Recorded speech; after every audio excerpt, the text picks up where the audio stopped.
estos días.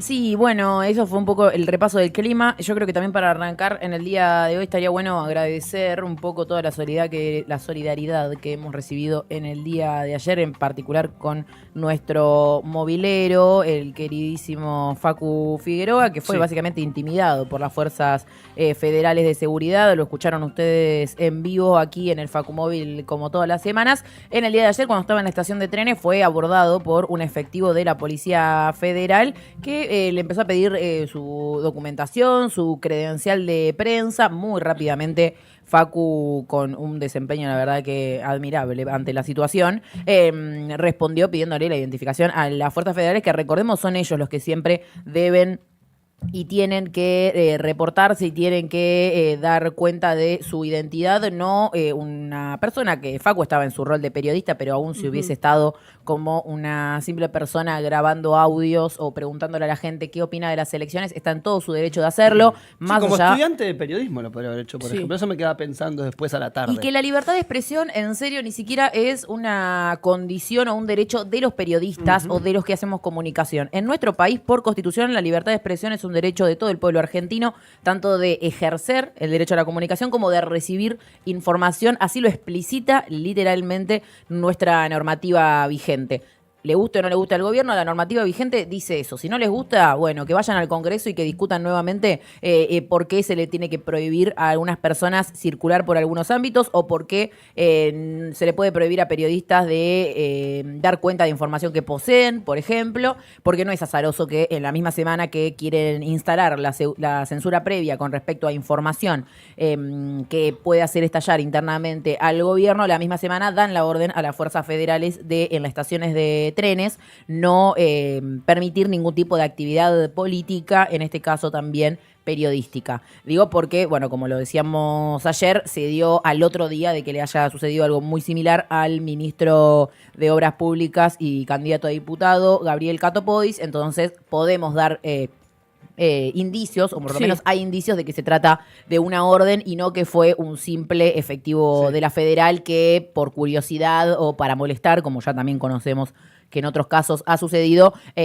intima a nuestro movilero. Así que bueno, también principalmente agradecer eso, a los compañeros del CIPREVO que nos mandaron su saludo y su acompañamiento, a los compañeros de ACVI, de la Asociación contra la Violencia Institucional, que rápidamente también estuvieron atentos viendo toda la situación, y obviamente a todos los periodistas, comunicadores y demás que nos hicieron llegar en el día de ayer un montón de solidaridad.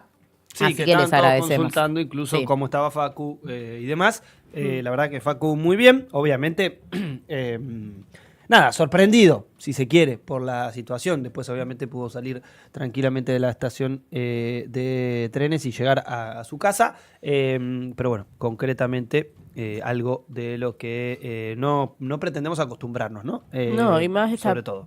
Persecución a periodistas que bueno, ya lo vienen haciendo desde cada discurso del gobierno, vienen expresando eso de que no se odia lo suficiente a los periodistas. Bueno, vemos cómo los golpean cada miércoles en la marcha de jubilados, tanto a jubilados como a periodistas. Es no solo un discurso de odio, sino también que se lleva a la práctica con la policía, usándolos como brazo armado. Así que es muy peligroso porque ayer lo que se sintió es que Facu era un delincuente, básicamente, que es lo que tratan de hacer sentir, que el rol de periodista es algo ilegal, parece. La verdad que sí. Así que, bueno, gracias a toda esa gente que se acercó y obviamente nuestro abrazo de todo el tiempo a nuestro querido Facu Figueroa. Y además también nos llegan imágenes, hoy tenemos una apertura cargada porque nos llegó de todo, también nos llegaron imágenes de nuestro querido Cascote, que se encuentra en el medio del mar Mediterráneo. Ese es el amanecer, ¿no? Básicamente, o el atardecer. Tiene más pinta de amanecer. Parece. ¿Sí? Y tiene más pinta de amanecer, la verdad. Mati Machi. Dudo. ¿Qué dicen las fuentes? La fuente llamada Agustina Flores dijo que era amanecer, creo. Que lo mandó a las 3 de la mañana de allá. De acá. No, de allá. O sea, de acá, o sea, de Mira, yo allá. te puedo decir que cuando hablé a la mañana era amanecer. Y tenemos unas 12, ¿cuánto tenemos? ¿Cuánta diferencia tenemos? 5 horas más adelante tienen ellos más o menos, 5 o 6 horas. Dijo, lo mandó hoy a las 3 de la mañana de acá, amaneciendo allá. Lo aclara el mismo mensaje. Dice, dice abajo. lo mandó a las 3 de la mañana de acá, amaneciendo allá. Dice, A veces literalmente, la solución es leer el mensaje. Es leer un mensaje. La verdad que sí. Así que como dice Agustina, es el amanecer en este video en esa foto que nos mandó. Esto es el mar Mediterráneo en uno de los botes que forman parte de la flotilla de la Libertad. También nos mandó un audio. Recordemos que Cascote forma parte de la flotilla que está rumbo a Gaza para llevar medicamentos, alimentos y ayuda humanitaria entre, muchos activistas, militantes, organizaciones que luchan por la causa palestina y que consideran que es un genocidio, lo mismo que decimos acá, ¿no? Siempre, un genocidio a cielo abierto, un campo de concentración a cielo abierto, un genocidio en vivo que vemos transcurrir cotidianamente. Y bueno, Cascote es uno de los tripulantes de esta flotilla en su rol de capitán. Nuestro querido navegante y poeta Carlos Cascote Bertola, que también es capitán y que pone en este caso su conocimiento a disposición de la causa palestina para intentar romper el cerco que impone Israel sobre la franja de Gaza. Nos dejó un audio también, un audio para que lo escuchemos, a ver qué nos decía. Bueno, amanece en el Mediterráneo y acá desde el Estrella Emanuel, Nos súper aclaraba que era el amanecer. pedido de los compañeros de Radio Trinchera, pasamos informecito. Estamos alrededor de las Baleares, precisamente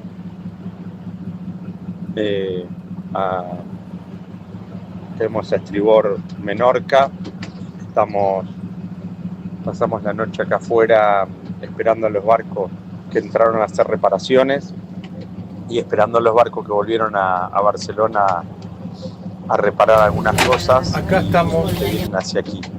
Volveremos a juntar la flotilla por esta zona y seguir rumbo a Túnez. Esa es la última información actualizada de la flotilla. La tripulación está muy firme, estuvo muy bien probada. Todos los participantes que la pasaron muy mal en la tormenta y se descompusieron ya están todos, después de haber dormido casi un día y piquito, acostumbrándose al barco, desayunando en ambiente de trabajo, y eso está muy bien, porque se necesita el espíritu bien alto para hacer lo que hay que hacer y poder llevar la ayuda humanitaria. Y bueno, todos trabajan. Los periodistas haciendo informes y subiéndolos a sus medios, y todos los participantes poniendo el barco de nuevo, acomodándolo, porque la tormenta lo había dejado bastante desordenado. Y bueno, primera, se podría decir, segunda noche en el Mediterráneo, porque salimos medio de noche y nos agarró la tormenta. Y está empezando el segundo día. Así que desde acá, corresponsal improvisado, el capitán Cascote del Estrella Emanuel. Nuestro navegante, poeta, capitán y corresponsal, Carlos Cascote Bertola, desde el Mediterráneo.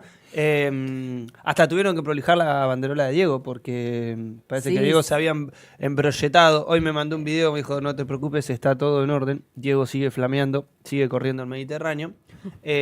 Con lo cual también es una alegría, pero como habíamos anunciado y visto en nuestra Biblia del clima, no era bueno el clima para el día que zarpó la flotilla. Por eso explicaba esto Cascote en el informe, y como bien decía, vuelven a Menorca para la salida conjunta de la flotilla con destino Túnez primero, Gaza luego.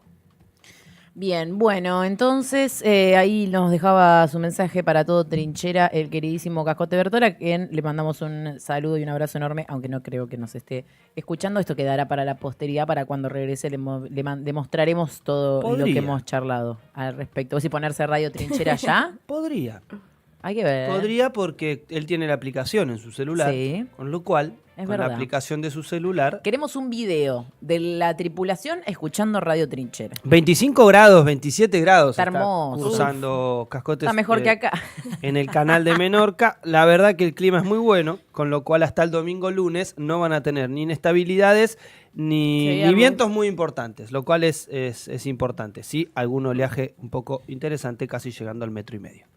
Así es. Bueno, ya son las 9:20 de la mañana, así que si les parece, vamos arrancando porque hoy tenemos un montón de noticias, entrevistas, columnas y toda la información que siempre recibís acá en Radio Trinchera. Amando, será como tú quieras, pero así será. ¿Podemos hacer esto por las buenas o por las malas? ¿Qué prefieren? Por las buenas. Muy bien. Entonces nos tomamos todos de las manos y vamos a apuntar 5 cosas que no nos gustan de los demás. Tranco. No me gusta tu peinado. Y vamos a ganar. Por las buenas o por las malas. Vamos a ganar. Será por las malas, de 9 a 11 por Radio Trinchera.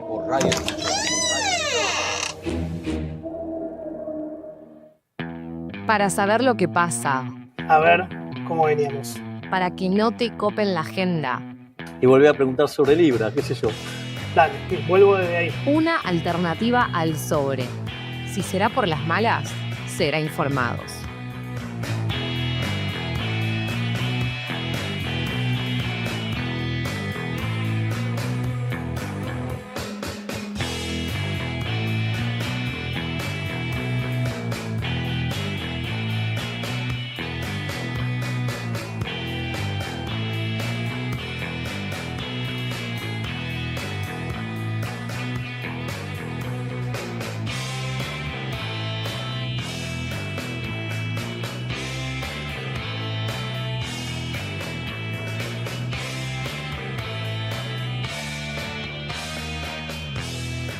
Y bueno, continuamos y como veníamos hablando de la censura del gobierno, así como lo quiere hacer a través de la intimidación y del miedo, también lo hace directamente, o eso por lo menos intentó el Poder Judicial junto a el amparo propuesto por la secretaria general de la Presidencia y hermana presidencial, primera dama podríamos decir a esta altura, Karina Milei, quien, bueno, a través del juez, que no, vos sabés que no me puede salir el apellido de memoria, Marinolo, ¿cómo es? Uy, cierto. Ay, ¿cómo me cuesta? Maranielo. El juez Maranielo, bueno, impone esta cautelar que busca impedirle a periodistas que puedan publicar este supuesto audio que hay de Karina Milei de 50 minutos hablando en Casa Rosada. Bueno, ante esto, el Congreso activó, podemos decir, en sus ambas cámaras. Por un lado, en el Senado hubo una conferencia de prensa desde la Comisión de Sistemas, Medios de Comunicación y Libertad de Expresión de Carolina Moisés, que es la presidenta, donde denunciaron un ataque anticonstitucional a la libertad de prensa. Y por otra parte, quizás lo que más personas pueden llegar a haber visto, en diputados sesionó la Comisión de Libertad de Expresión, una comisión que estaba paralizada desde hace 1 año y medio por la decisión de su presidenta libertaria, Emilia Orozco, pero que realizaron igualmente esta reunión de forma informal, valga la redundancia, para poder recibir a los periodistas afectados por esta medida de censura directa, como lo son Jorge Rial y Mauro Federico. Fueron convocados, también estuvo presente el secretario general del Sindicato de Prensa de Buenos Aires, Agustín Lecky, que estuvo también hablando al respecto en esta sesión, esta reunión de la Comisión de Libertad de Expresión, que también contó con la presencia de legisladores de distintos bloques y que fue un respaldo a la prensa frente a los embates del oficialismo. Dijeron los periodistas que lejos de callarnos vamos a seguir mostrando investigaciones y tenemos algunos fragmentos. A mí verdaderamente me gustó mucho la intervención de Mauro Federico, me parece que estuvo muy bien. Vamos a escuchar un breve apartado sobre lo que llevó en esta Comisión de la Libertad de Expresión. La verdad, cuando nosotros escuchamos eso con Ibi, No podíamos creer que exista gente capaz de hacer eso. Está hablando de los Por audios, supuesto, ¿no? y agradezco mucho a nuestras fuentes que saben que no son rusos, no son venezolanos, no son espías, son laburantes, muchos de los cuales se echaron, otros de los cuales están ahí adentro todavía, y directivos que no soportan no poder dormir de noche por lo que está pasando y por lo que están haciendo con el sistema de cobertura a todos los discapacitados que otorga el Estado y pretenden que deje de otorgar. Y lo otro que tenemos es cómo se afanaron la plata de los créditos otorgados por las entidades financieras internacionales. Este es un Cuando conozcan caso. el destino que le Hablando de dieron una futura investigación, ¿no? Pronta a publicación. los créditos que otorgaron la CAF y el BID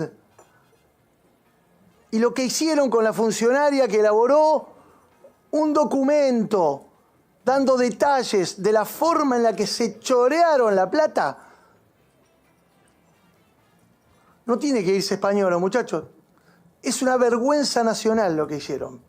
Bueno, ahí lo escuchábamos a Mauro Federico en parte respondiéndole a la ministra de Seguridad Patricia Bullrich, quien aludió que esto se trataba de una operación no solo kirchnerista, sino que ruso-venezolana kirchnerista, donde estos periodistas, en particular Mauro Federico y Jorge Rial, serían simples operadores de esta ejecución. Ahí, como señalaba Mauro Federico, y dice, obviamente sin revelar las fuentes, porque recordemos que el derecho a tener fuentes informativas es también un derecho constitucional para los periodistas, me parecía que hay que repasar de vuelta cuál es el derecho de los periodistas. Obligación No existe. Y un juez de declarar quién es la fuente. solo en un caso de extrema sensibilidad y que pueda estar en riesgo la vida de un tercero, puede un juez, por ejemplo, intimar a un periodista que revele sus fuentes. Si no es de ese caso, no hay forma. Es como pedirle a un psicólogo que cuente lo que pasó en una sesión. No se puede. No hay derecho que habilite a eso, a menos que obviamente haya una situación extrema o alguna particularidad que esa información pueda evitar, por ejemplo, algún otro tipo de suceso. Justamente a esto se refería Mauro Federico, y aparte señalaba esta particularidad, ¿no? Nuestras fuentes son trabajadores despedidos, nuestras fuentes son incluso directivos que tienen que llevar a cabo estas medidas, porque también se dice, o por lo menos aparentemente estaríamos cercano a conocer otros audios en los que algunos directivos y trabajadores de discapacidad aluden a las felicitaciones que recibían por la cantidad de pensiones a personas con discapacidad que recortaban. Entonces también lo que habla ahí Mauro Federico respecto a no poder dormir de algunos directivos, habla de a qué situación han sido puestos algunas personas que quizás en algunos casos eran cuadros técnicos, ¿no? O políticos más Sí, o que de tienen carrera. algún tipo de responsabilidad, por ejemplo, en alguna firma particular. O que tienen sensibilidad por las personas con discapacidad y O que capaz son ocupan- libertarios. sí, o que ocupan un pero- cargo y concretamente alguien conocido, no conocido, alguien que sabe en qué lugar estás, viene a pedirte alguna explicación o algún pedido. Y creo que ahí es donde puede llegar a radicar parte de que esto, de lo que habla Mauro Federico. Y después, por otro lado, comprender que sí, que es gravísimo que obviamente se filtren audios de cualquier gobierno, de cualquier lugar del mundo, sobre todo en ámbitos de gobierno, ¿no? Estamos hablando si esto fue en la Casa Rosada o no, que bueno, eso es lo que hay que empezar a dilucidar de los audios. Se dice que la grabación es en la Casa Rosada. Con lo cual habría que terminar de chequear si eso realmente es así o no. Pero si eso es así, está claro que tiene una gravedad muy importante, sobre todo en clave de soberanía primero y de política, sobre todo de quienes puedan acceder a esas escuchas o no. Ahora, es toda de ustedes, ¿eh? Es toda de un gobierno que no habla con nadie, que no acuerda con nadie y que estos son los coletazos de parte de sus distintos resortes de corrupción. También lo tenemos a Jorge Rial, que también habló en la Comisión de Libertad de Expresión y decía lo siguiente. Primero quiero decir que estamos acá no solo en nombre de Mauro y mío, sino en nombre de Pablo Grillo, que está peleando por su vida.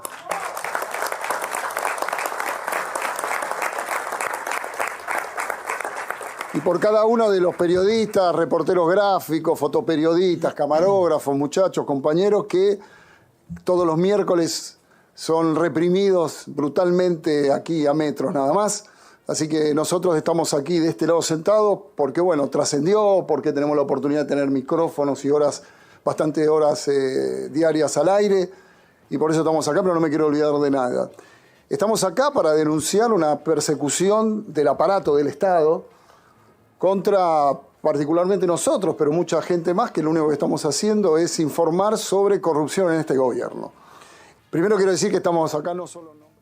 Bueno, ahí lo escuchábamos entonces a Jorge Rial, que decía esto, y un poco le respondían, como decíamos, a Patricia Bullrich, quien habló de una opereta cuca ruso-venezolana, y quien fue denunciada también en el día de ayer por el delito de abuso de autoridad tras haber solicitado justamente los allanamientos a las casas de ambos periodistas que escuchábamos recién y a los estudios de Carnaval Stream, recordemos el medio en el cual se revelan estos audios, en una denuncia y un pedido de allanamiento que incluye la confiscación de todos los equipos y medios técnicos que tienen en el medio. En el marco de la investigación, entonces, la denuncia contra Patricia Bullrich fue realizada por el abogado Gregorio Dalbón, asesor legal de Cristina Kirchner. Ahí la vemos a Pato Bullrich corriendo de un huevazo, aquí en la Ciudad de La Plata, de otra época, aunque la imagen estaría bueno actualizarla con mayor calidad y en otro escenario, tras la presentación entonces de las cautelares, estas denuncias, estos pedidos de allanamiento de Patricia Bullrich. La vamos a escuchar porque en el día de ayer, así como la vimos paseando por medios, ayer directamente dijo, bueno, pongo una cámara, hablo tranquila, me edito cualquier cosa, si estoy medio complicada, pero bueno, ni así pudo decir algo más o menos verosímil, porque la hipótesis del gobierno sigue siendo un cuentito de infiltrados rusos. El método está claro: obtención clandestina de audios, reserva durante meses y difusión escalonada en episodios, exactamente como una extorsión política. El objetivo es siempre el mismo: provocar escándalo social, dañar al gobierno y erosionar la legitimidad de las instituciones democráticas. Corresponde señalar con firmeza: los que difunden material ilegal no están informando, están operando, desinformando.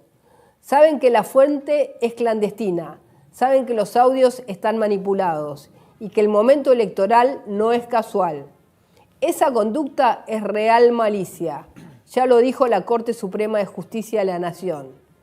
Es elegir deliberadamente dañar, desestabilizar, manipular la opinión pública y extorsionar a la democracia.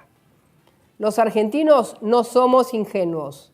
Sabemos que esta operación no busca decir la verdad, sino sembrar la mentira. Después hablaremos del rol de algunos que se hacen llamar periodistas, pero en realidad son agentes partidarios encubiertos, como ya lo hicieron con Santiago Maldonado. Hoy la prioridad es dejar en claro que este gobierno no se va a arrodillar frente a las mafias ni frente a lo peor de la política. Tenemos un principio innegociable: el que las hace, las paga. Bueno, ahí la escuchábamos. ¿Qué le pasó a Patricia Bullrich? No sé, se quiso afeitar a lo María Becerra y le pifió, capaz. Dice que le dio una llaga, puede ser. Tenemos la data incluso de la salud del labio de Patricia Bullrich, esto es impresionante. Bueno, ahí la escuchábamos. Muy parecido, la imagen es muy parecida a lo que quería hacer la dictadura cuando hacía los comunicados, ¿no? Es esa postura, eso de decir que son clandestinas las fuentes, todo eso parece, a mí me hizo recordar eso.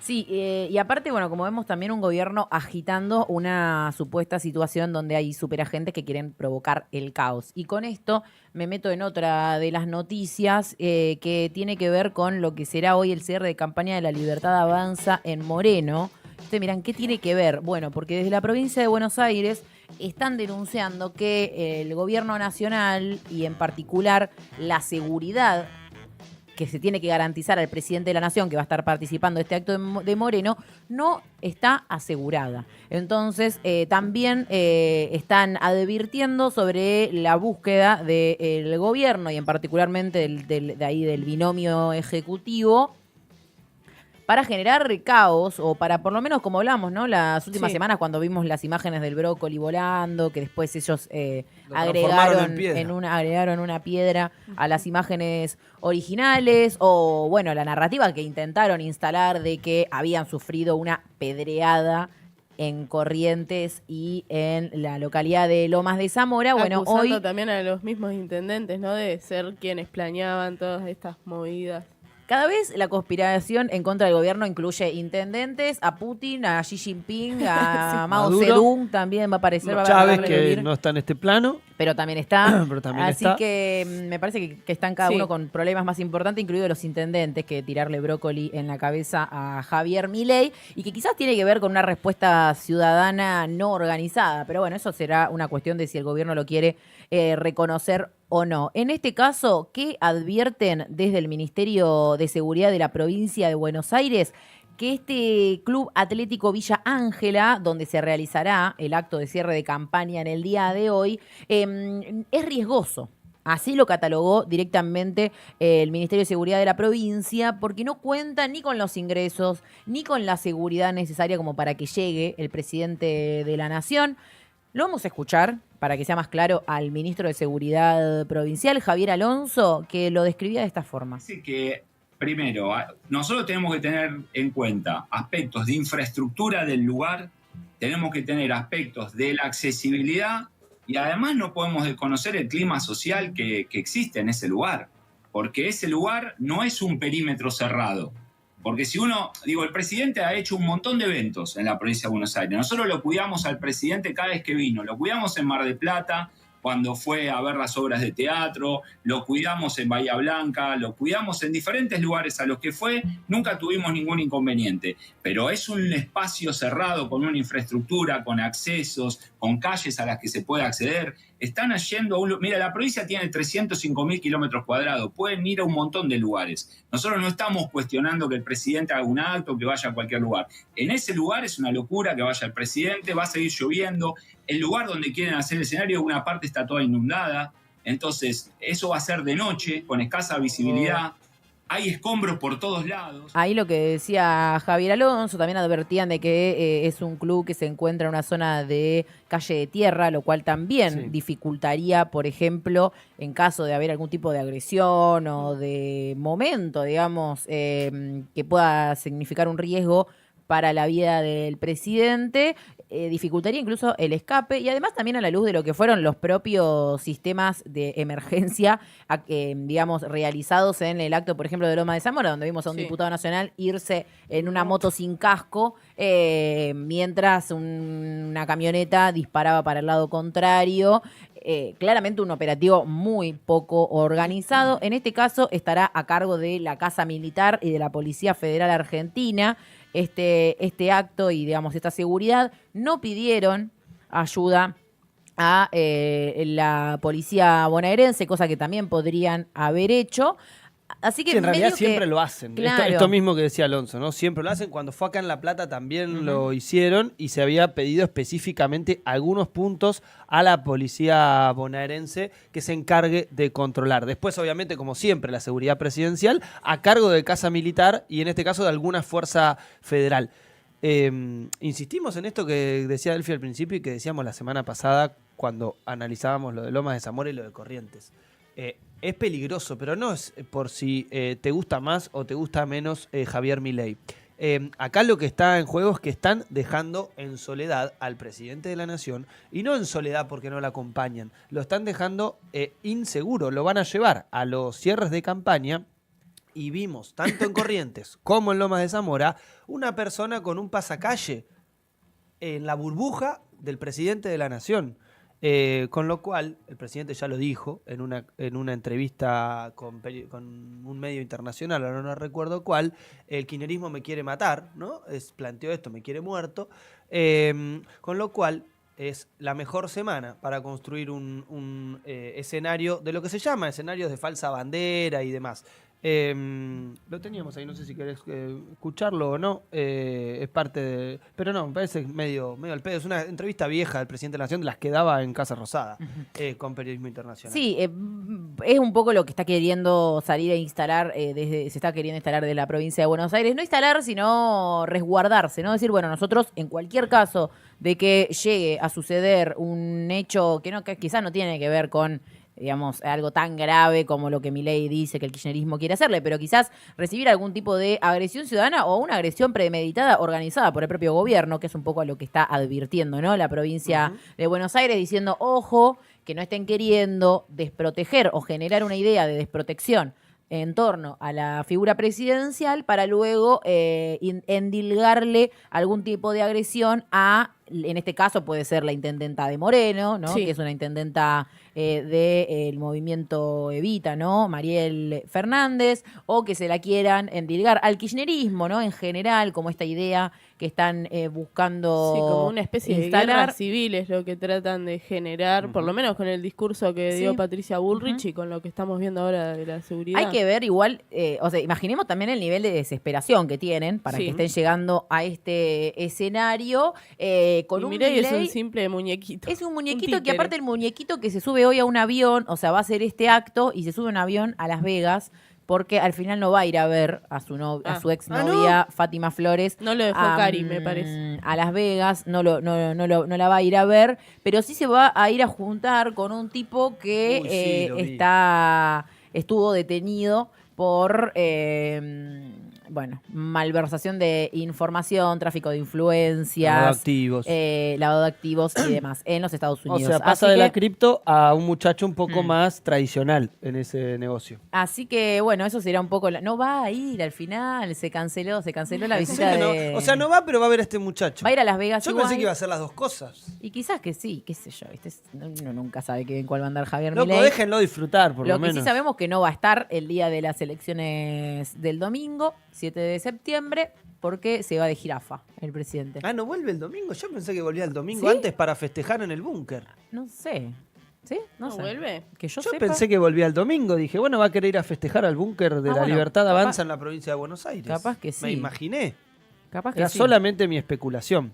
Desconozco. Che, Así que, sí. Una cosa que estaba pensando de esta elucubración que nosotros hacemos alrededor de lo que pueda llegar a pasar en Moreno y esta alerta que también presenta el gobierno de la provincia, recordemos que Tiago Florentín, por ejemplo, todavía está detenido producto de lo que fue el repudio organizado por el MTR en este caso a la presencia de Javier Milei en Lomas de Zamora.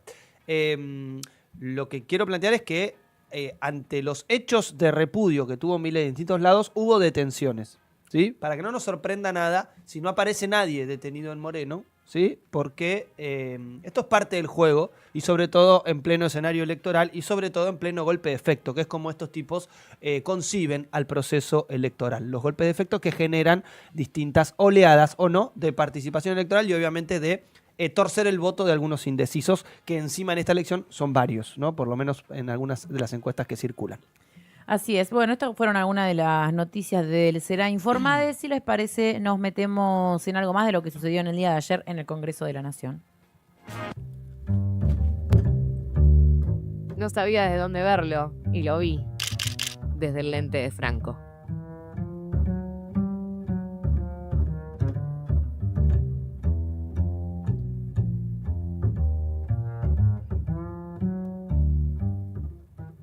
Hace mucho que no hablamos de el caso Libra. Principalmente porque hubo muchos escándalos en el medio, estuvimos recorriendo alrededor de lo que pasaron con los audios de Españolo y la situación en Andis, charlamos alrededor de los audios de Karina, pero vamos a volver a el caso Libra que tanto tiempo nos tuvo, concretamente porque funcionó la comisión en diputados del caso Libra. Recordemos, comisión que venía siendo muy dilatada, que el oficialismo quería conducir la presidencia. Hubo negociación entre los partidos y se llegó al acuerdo de la conformación de la comisión, que, insisto, venía muy dilatada y que quería ser José Luis Espera, el presidente de esta comisión. En las discusiones con los otros partidos se acordó que sea de la oposición, pero parte de la negociación fue que no sea alguien de Unión por la Patria o hoy Fuerza Patria. Así que la persona que hoy conduce la Comisión Libra, mejor dicho, su presidente es de la coalición cívica. Estamos hablando de Maximiliano Ferraro, que es el presidente de la coalición. Obviamente hubo presencia de distintos diputados y diputadas. Recuerden, son 28 miembros lo que tiene la comisión. Va a funcionar con quórum, con 15 miembros, y esto lo especifico también porque es parte de la discusión que se empieza a dar de si La Libertad Avanza da o no quórum para el avance de esta comisión. Que recordemos, es una comisión investigadora. ¿Qué es lo que hace la Comisión del Poder Legislativo? Bueno, se encarga en este caso de la investigación de un posible delito cometido por miembros del Poder Ejecutivo, plantea su citación a esta comisión, reúne pruebas, llama a distintos técnicos que puedan aclarar algunos aspectos alrededor, sobre todo, de cómo se da una estafa de esta manera, cómo funciona la criptomoneda, cómo funcionan las billeteras virtuales, las wallets, etc. Y quiénes son los distintos actores que estuvieron allí. Bueno, ahí estamos justo... para quienes estén en YouTube, en pantalla parte de la locución de Maximiliano Ferraro con la presentación y obviamente el desarrollo de esta comisión que tuvo ambivalencia en la participación libertaria, ¿sí? ¿Por qué? Porque en un momento se levantaron y no participaron. A priori funciona con los 15 o inicia con el quórum de 15 como decíamos. Y como novedad, o por lo menos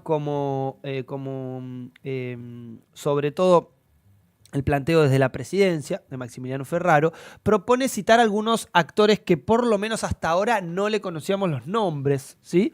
Y estamos hablando de Jerónimo Walsh, Ariel Parkinson, que son socios argentinos de el ya conocido Mauricio Novelli. Roberto Silva, que es el actual presidente de la Comisión Nacional de Valores. Recordemos el lugar que ocupaba Sergio Morales cuando se desarrolló esta criptoestafa y fueron al menos parte de los operadores locales de no solamente del Tech Forum, que fue, digamos, la construcción ciudadana de lo que después dio en esta operatoria llamada la moneda Libra. Paul Stark, que es el titular de la Unidad de Investigación Financiera. Giselle Castelnuovo, la ex subsecretaria de Asuntos Políticos. El empresario Diógenes Casares. Y también su compañera de bancada, Mónica Frade, propuso también constituir una subcomisión que se constituya en el Juzgado Federal de María Servini. Recordemos, la jueza María Romilda, que es quien lleva la causa Libra como jueza federal, y el fiscal Tayano como el fiscal que la tiene a su cargo. Ahora, no son las únicas citaciones de la comisión. ¿Por qué? Bueno, porque la comisión, entre otras cosas, terminó aprobando no solamente el funcionamiento de su reglamento, como decíamos, con la ausencia de los libertarios, sino que concretamente avanzó también en la convocatoria a los mismísimos Mauricio Novelli, Manuel Terrones Godoy, organizador del Tech Forum, Alejandro Melik, titular de la Oficina Anticorrupción, y María Florencia Sicabo, titular de la Unidad de Tareas de Investigación por Libra.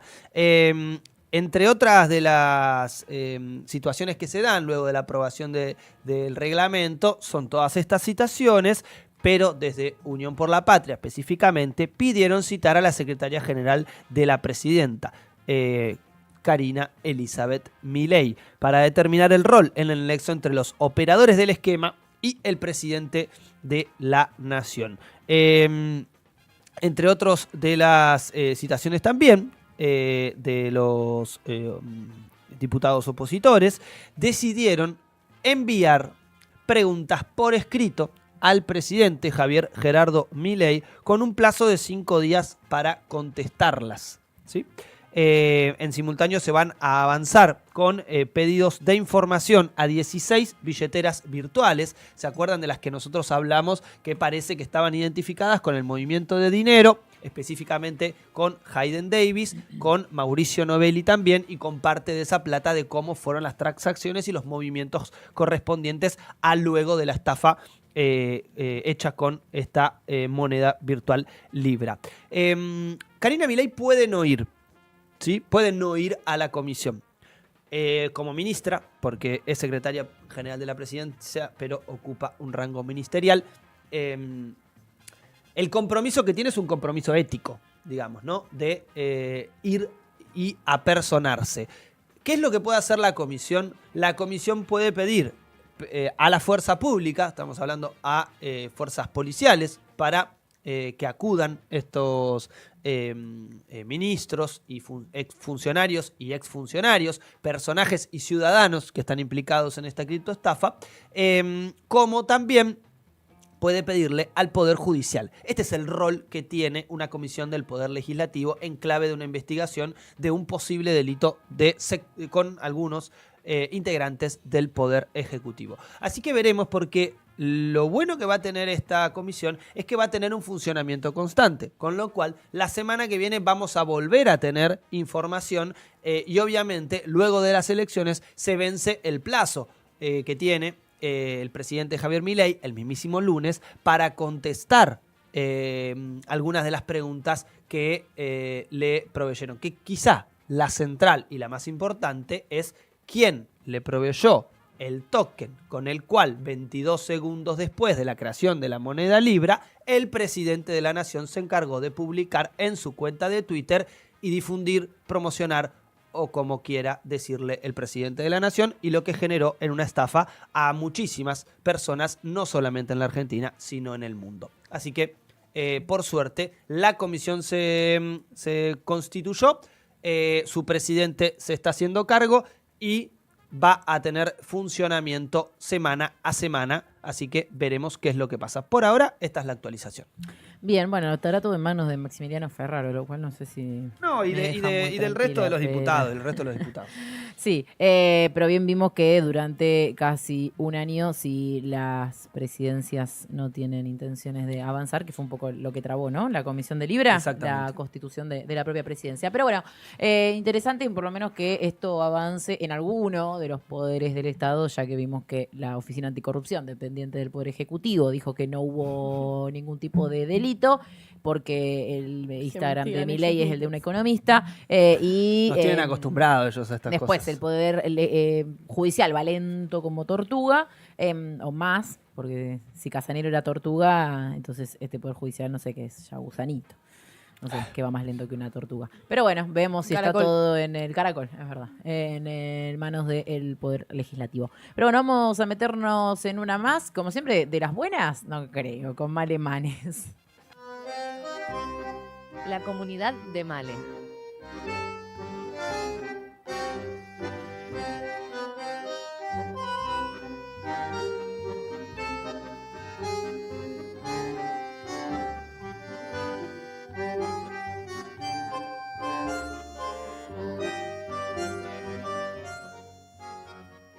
Para nada buenas las que tengo hoy, ¿eh? Me imaginé. Así arrancamos. Así, Me así imaginé. arrancamos porque una histórica fábrica cierra sus puertas de ver. nuevo.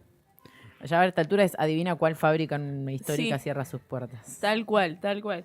Bueno, ¿de qué fábrica estamos hablando? Estamos hablando de Ilva, una fábrica de cerámica y porcelanato ubicada en el Parque Industrial de Pilar, fundada en 1997.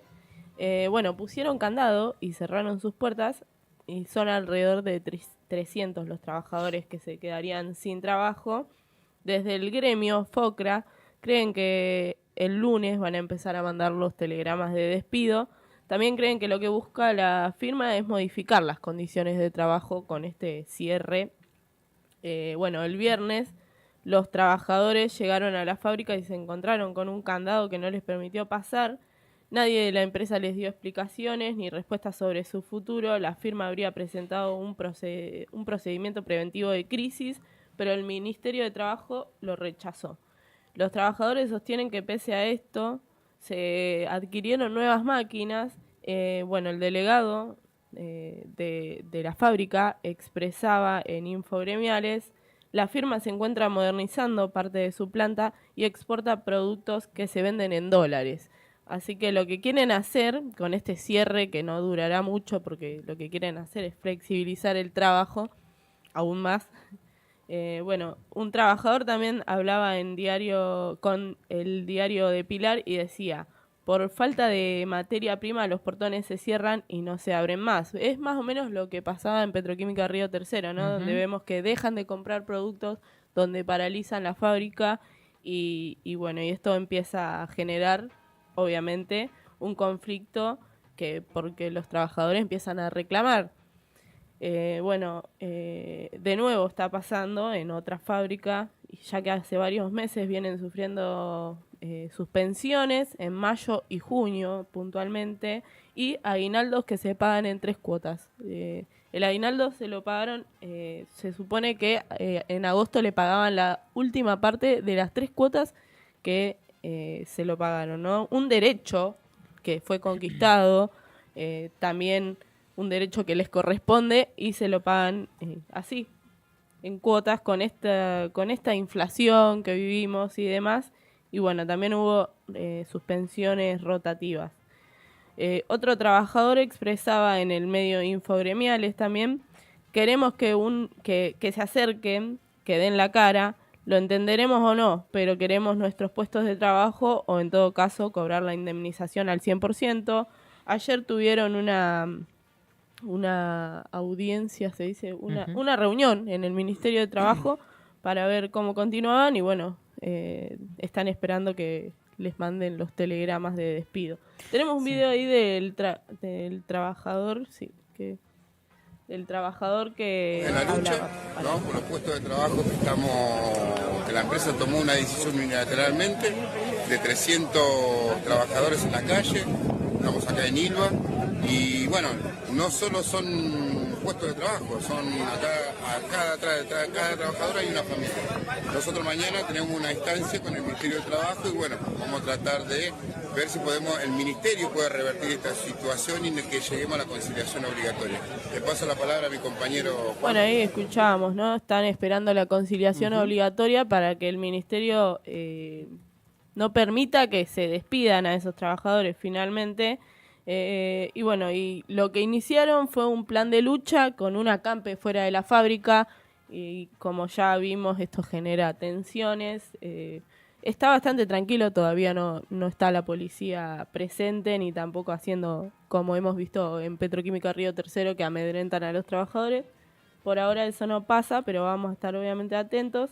Y el gremio denuncia que desde la firma se busca cambiar las condiciones de trabajo, como les mencionaba. Antes se trabajaba 4x4 y ahora quieren pasarlo a 6x1. Es decir, que antes se trabajaba 4 días con jornadas de 12 horas por día, ¿no? Y se descansaba 4 días. Lo que ahora quieren hacer es bajar el nivel de trabajo, lo que implica reducir los salarios a un 30%. Otra cosa que también notan desde el gremio es que buscan eliminar el comedor, transporte y cobertura de medicina prepaga. Otro golpe más para la industria que afecta a la provincia de Buenos Aires, a nuestro país, obviamente, y son 300 las familias que pierden sus ingresos. Por ahora esperan el telegrama, que todavía no llegó, y desde el 29 de agosto que la fábrica está cerrada. Sí, ahí estaba repasando un poco la historia. No es la primera vez que a la Cerámica Ilva toma este tipo de medidas con los trabajadores, ¿no? En la medida en que se retrae la actividad, rápidamente el recorte se da en los salarios, que muchas veces son retrasados. En este caso, como relataba Male, el aguinaldo en cuotas sucedió, por lo menos de lo que veo así a simple vista, en 2020, en el año pasado, 2024 también, a mitad del año pasado. que todas esas acciones por parte de la empresa fueron respondidas con medidas de fuerza por parte de los trabajadores, así que probablemente también se pueda llegar a ver una escalada de conflicto, Sí, por seguramente. lo menos de resistencia de los trabajadores a esto. Más que nada, si las empresas productoras se terminan convirtiendo tan rápidamente en importadoras, que para las empresas puede significar incluso una disminución de los costos, ya Sí. que necesitan menos trabajadores, sí. ya Pero- que pueden vender en dólares y demás, pero implica dejar cientos de trabajadores sin empleo. Sí, y con persecución, ¿no? De esto que hablamos, sin indemnización, porque lo que reclaman ahora los trabajadores es que si por lo menos los van a despedir, que le den la indemnización que le corresponde. También otro trabajador mencionaba que no saben si van a cobrar lo trabajado en agosto, así que es muy preocupante. Y para poner nombre también a toda esta situación, el que está a cargo de la fábrica es Francisco Zanón y su familia, que, bueno, él vendió su participación, pero que igualmente es presidente de Ilva S.A. Así que, bueno, vamos a estar atentos porque este conflicto viene de hace un par de años, pero va a seguir creciendo y más en un contexto como el del gobierno de Javier Milei, que hace mierda en la industria. Sí, que básicamente. venimos hablando y venimos haciendo un mapeo federal alrededor de todos estos conflictos sindicales y hablamos obviamente de sectores empresariales, algunos muy importantes en términos regionales, que están avanzando en este nivel de vaciamiento empresarial. Sí. Ayer tuvo también la noticia alrededor de Ternium en San Nicolás, También. que es concretamente por un conflicto también sindical de 200 trabajadores que son tercerizados en la empresa. Concretamente, la empresa elige apagar uno de sus hornos, con lo cual estamos hablando de una de las principales empresas metalúrgicas de la Argentina. Ternium Sí. es la empresa de Techín. Y después una lo de las vemos empresas de Techín, ¿no? a Villarroel haciendo campaña, visitando las fábricas. Que no se olvide Villarroel, que ella también es parte de este gobierno, aunque se quiera lavar las manos. Y ustedes tampoco se olviden. Así es. Bueno, vamos a seguir informándoles obviamente de todo lo que sucede. Yo estoy fascinada, pero ¿Con qué fascinada con un desfile chino. ¡Hoy, hermoso! No, estoy obsesionada. Hoy, porque esta semana se cumple 80 años del fin de la Segunda Guerra Mundial y Xi Jinping invitó a los máximos líderes del mundo a la República... Milei no fue. No fue. No, dije máximos líderes del mundo. Se va a ir a ver Estados Unidos a juntarse con el paria. Y a ver a- y a ver a- recibir premios y a ver a- inventados. Era un ex condena, un ex convicto. No, pero tremendo. Busquen los videos. Obviamente están Xi Jinping, está Kim Jong-un y está Putin. Están los tres. Y bueno, estuvo todo el desfile militar y las imágenes son, la verdad, que No me gusta eso para adictivas. Me encanta. Sí. No lo que es eso. A mí No, me- lo a que mí va a me ser el programa genera- de este sábado de Marcha de Gigantes. Me muero de ganas, que no voy a poder estar porque me voy a votar. Pero lo voy a estar escuchando. Así que Me da mucha recomiendo impresión. que no se lo El pierdan. sábado una amplia cobertura de esto y obviamente Obvio. todo lo que pasa en este mundo alocado que vivimos, como dice el querido Nico Sí. San Pedro. Alocado, pero que cada vez, mira, se ordena, queda más claro cómo se está Sí, sí, sí. ordenando Ordenadito. este mundo que de unipolar y de eje en Estados Unidos le queda poco. ¿Cómo era la frase? Ayer estaba escuchando una de las frases de Xi Jinping planteando como, planteaba como si, viste que a veces las analogías esas que nosotros decimos de en términos de tiempo, que decimos, bueno, estamos medio adolescentes. Bueno, decía, China con tranquilidad, así como está funcionando en este mundo, no voy a decir las barbaridades que dice Mati Marchi del otro lado, paulatinamente va hacia un nuevo ordenamiento del mundo y me sorprende, una humildad alrededor de la declaración de la principal potencia del mundo hoy, ¿no? Sí. China. Sí, una reunión, un aniversario 80 años del fin de la Segunda Guerra Mundial, que se da también en el marco de una nueva conferencia y reunión cumbre de la Organización de la Cooperación de Shanghái. Obviamente también muestra de este mundo multipolar que se va configurando, pero bueno, nada. ¿Qué es eso? Por Dios, no le falte ese respeto a Xi Jinping, que ya con su propia cara ya nos da cuenta. Simpaticazo. Así que, bueno, nada, estoy como medio obse con eso. Pero ya son las 10:03.